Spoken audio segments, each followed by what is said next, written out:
ঠিক আছে, মানছি আমি দেহ ব্যবসায়ী। ওর বাবা মা কিভাবে জানে আমি দেহ ব্যবসায়ী? ওর বাবা মা কি আমার সাথে ছিল? দেখছে যে আমার স্বামী নাই, আমি স্বামী ছাড়া থাকি, একা থাকি বাবা মার সাথে, তখনই কিন্তু ও আমাকে মানে বিয়ের প্রস্তাব দেয় যে তোমাকে আমি বিয়ে করবো। এরকম ভাবেই তার সাথে আমার পরিচয় হয়। মানে প্রেমে আমি প্রথম পড়তে চাই নাই, সে আমাকে বাধ্য করছে তার প্রেমে করাইবার জন্য, তাকে ভালোবাসতে। ওর সাথে আমার পরিচয়, আমি ওর কাছ থেকে 50,000 টাকা লোন উঠাইছিলাম। লোন উঠাইবার পরে ও আমাকে বিয়ের প্রলোভন দেখাইছে, তারপরে আমার সাথে একাধিকভাবে শারীরিক মেলামেশা করছে। তো ও আমাকে এখন বিয়ে করতে অস্বীকার করতেছে। আমি চাই ও আমাকে বিয়ে করুক। না, শুরু থেকে না, মানে লোনের মাধ্যমে তার সাথে আমার পরিচয়। হ্যাঁ, লোন উঠাইছিলাম, 50,000 টাকা লোন উঠাইছিলাম। তারপরে একটা কোম্পানি যখন লোন দেয় তখন তো ওই সদস্যটা সব কিছু অ্যাড্রেস যাই নাই তো দেয়, না যাই না তার লোনটা দেয় না। তো ও জানতো যে আমার স্বামী না, আমি একজন ডিভোর্সি নারী এবং আমার একটা মেয়ে বাবু আছে। তো তারপরে ও আশ্বাস দিছে যে আমাকে বিয়ে করব। হুম। তখন আমি বলছি যে আপনি যেহেতু বিয়ে করেন নাই, আপনি আমাকে কিভাবে বিয়ে করবেন? তো আপনি পরিবারকে নিয়ে আসেন। আমার পরিবারকে নিয়ে আসবো সময় সুযোগে।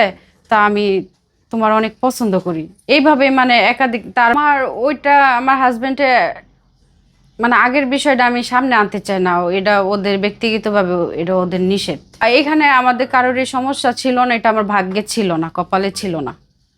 আমি আমার হাজবেন্ড ছাড়া 2-3 বছর এরকম ছিলাম। না, এরকম কোনো সম্পর্ক হয় নাই আমার কারোর সাথে। হ্যাঁ, ওনার সাথে আমার প্রেমের সম্পর্ক ছিল, ভালোবাসার। কিস্তি উঠাইছি, 1 বছর চলতেছে, তার সাথে সম্পর্কর বয়সও আমার 1 বছর যাবত। কত টাকা নিয়েছিলেন ওনার কাছ থেকে? 50,000 টাকা লোন নিয়েছিলাম। এই একটাও কিস্তি দেওয়া হয়েছিল নাকি সম্পর্কের মাধ্যমেই? না না, আমি কিস্তি ব্যাক গিলাই পরিশোধ করছি, কোনো মাসে আমার কিস্তি কোনো আটকা নাই। আমার কিস্তি সঠিক মতো দিয়ে গেছি। না, এরকমটা না, আসলে ও আমার অসহায়তায় সুযোগ নিছে। ও যখন, তখন তো আমি মানে তাকে ভালোবাসতে চাই না, সে কিন্তু অ্যাকচুয়ালি আমাকে কিন্তু জোরপূর্বকই করছে যে ভালোবাসতে হবে, এরকম। না, ওই ছেলের পরিবারের সম্পর্কে আমি জানতাম না, তখন আস্তে আস্তে ছেলের সাথে সম্পর্ক হওয়ার পর আমি জানতে পারছি যে ছেলে মানে বিয়ে করে নাই। ছেলেও বলছে যে আমি বিয়ে করে নাই, তখন বলছে যে আমি একটা বিবাহিত মেয়ে, ডিভোর্স, আমাকে কি তোমার পরিবার মেনে নিবে? কয় পরিবারে তো আর সংসার করবো না, সংসার করবো আমি। তারপরেই মানে এভাবে তার সাথে আমার সম্পর্কতে আগানো। এলাকাবাসী মানে ওকে যে আমি ভালোবাসি এইটা এইভাবে জানতো না, যেহেতু ও আমি যে এলাকায় থাকতাম ওই এলাকাটা তার কেন্দ্র ছিল, ওখান থেকে সে কিস্তি কালেকশন করতো। তো প্রতিদিনে যাতায়াত করতো, আসা যাওয়া করতো, এটা এলাকাবাসী এটা খারাপ চোখে নিত না, ওকে সবাই চিনে যে কিস্তির জন্যই তো আসে। আমার বাসায় কতদিন পার্মানেন্ট ছিল না, মানে সে আসা যাওয়া করতো। একটা টাইম একাধিকবার, অনেকবার আসছে, সে আমার বাসায় আসছে। যখন করতো সে? রাত যাপন ও করছে, তারপরে দিনে আসতো, আবার সন্ধ্যাবেলা আসতো, আইসা আবার চলে যেত।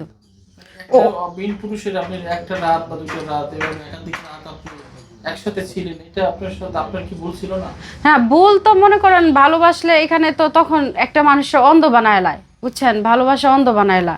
তখন তো বলে যে ভালোবাসলে অনেক কিছু করতে হয়। আচ্ছা, তো এই যে ভালোবাসাটা এখন আসলে কি নিয়ে তার সাথে একটু ঝামেলাটা শুরু হলো? এখন মানে সে আমাকে ভালোবাসে তো আমার সবকিছু জানি শুনে, এখন সে আমাকে বিয়ে করতে অস্বীকার করে এবং তার বাবা মার মানে করতেছে যে তার বাবা মা মাইনা নিব না এই বিষয়টা, আমি বিবাহিত যেহেতু। আমার কথা হয়েছে, তাহলে আগে তোমার বাবা মা কোথায় ছিল? আগে তোমার বাবা মা দেখে শুনে তারপরে তুমি আমার সাথে সম্পর্কতে আগাইতা। আর এছাড়া এখন আমি এই ঝামেলাটি করার পরে, আমি যখন ও আমাকে বিয়ে করতে চায় না, ওর পরিবার আমাকে ওদের এলাকাতে নিয়ে গেছিল ফোন দিয়া, আপোষ মীমাংসার কথা বললে যে আসো তোমার বিয়ে করাবো। তখন আমি ওর পরিবারের কথা মতো যাই, ওখানে আমার মামাতো বাইরে নিয়ে, তারপর আমাদেরকে একটা রুমের ভিতরে আটকায়। আটকায় বলতেছে যে এখানে ইস্টামে সাইন করো। পরে বলছি ইস্টামে কেন সাইন করব? কয় ছেলের সাথে তোমার অন্তরঙ্গের ছবি ভিডিও যা আছে এগুলা সব কিছু ডিলিট করে দিবা, আর ছেলের সাথে কখনো মশুরের সাথে যোগাযোগ রাখবা না। তখন ওনারা যেহেতু একটা রুমের ভিতরে আটকায় চাপ সৃষ্টি দিতেছে, তখন তো আমাদের ভয়ও লাগতেছিল, যদি ওনাদের প্রস্তাবে রাজি না হই আমাদেরকে বলছে যে মাদক দিয়ে থানাতে ধরায় দিব, ফুলবাড়িয়া থানাতে। তখন আমরা নিজেরা বাঁচার জন্য আমরা ইস্টামে সিগনেচার করি, কইরা তারপর ওখান থেকে আসি, আইসা মোহনগঞ্জে থানাতে একটা অভিযোগ দিই। এই অভিযোগের ভিত্তিতে তারপরে নেত্রকোনা কোর্টে মামলা দিই। ওই মামলাটা এফআইআর হিসাবে গণনা করছে ম্যাডামে। মামলাতে 3 মাস সে জেল খাটছে। এখন জামিনে বের হয়েছে, জামিনে বের হয়েও সে অনেক আমার কথা যা হয়েছে হয়েছে, আমি তো মামলাতেই বুঝতাম। সে যদি আমাকে বিয়েও না করতো, আদালতে যা শাস্তি দিত তাই আমি মাইনে নিতাম।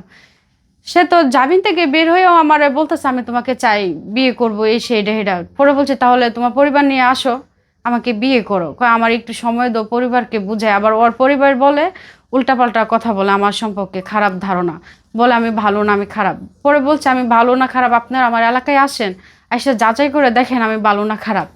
কিন্তু তারা যা মানে মুখ দিয়ে আসতেছে তাই বলতেছে, এবং আমাকে বলে আমি নাকি দেহ ব্যবসায়ী। আমি যখন ছেলেদের কাছে গেছি, ওর বাবা মাকে আমার সাথে গেছিল, তাহলে ওর বাবা মা কিভাবে জানে আমি দেহ ব্যবসায়ী? একটা খারাপ মহিলা তো একটা খারাপ মহিলার সম্পর্কে জানে, তো ওই মহিলা কি আমার মতোই খারাপ ছিল নাকি? আমি এটা জানতে চাই।